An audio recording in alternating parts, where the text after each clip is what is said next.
It's Thursday, April 6th, 2023. Let's talk about the news. From the Associated Press, Democrats' choice wins key Wisconsin Supreme Court race. Milwaukee County Circuit Judge Janet Protasiewicz has defeated a former Wisconsin Justice Dan Kelly to claim an open seat in the state's Supreme Court. This election, which would normally be relegated to the back pages of every newspaper if it was reported upon in the first place, became national headline news because Wisconsin's government has long been controlled by the Republican political minority, and this election represented a means of breaking up the heavily gerrymandered election maps this minority used to retain that control. It's also being seen as one more indication that abortion rights are a winning topic for Democrats in local elections, as Wisconsinites lost those rights when Roe was dissolved by the U.S. Supreme Court, and Protasiewicz indicated that she would support repealing the pre-Civil War law that was responsible for that loss. From Deutsche Welle, Germany launches €45 monthly public transport ticket.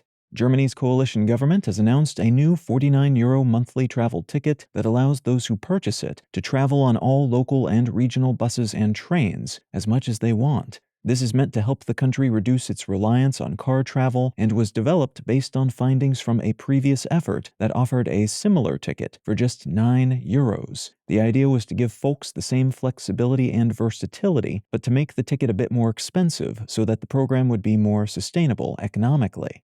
Some commuters in the country currently pay around €200 for a monthly ticket, so this will represent a significant savings for many, though the increased price has attracted criticism from some who say it will exclude the nation's poorest people, who could arguably benefit from it the most.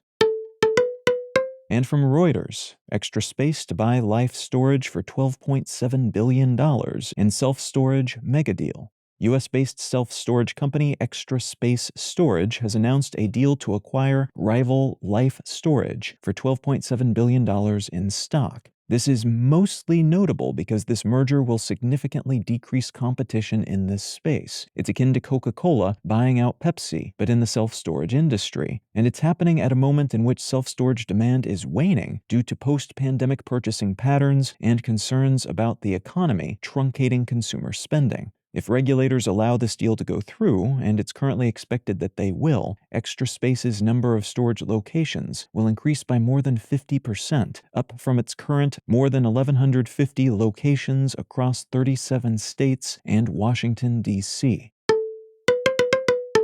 If you're finding some value in One Sentence News, consider leaving a quick review wherever you get your podcasts and/or sharing the show with a friend. You can find out more about this show or subscribe to the email version at onesentencenews.com, and you can support this and other related projects like the Let's Know Things and Brain Lenses podcasts at understandery.com.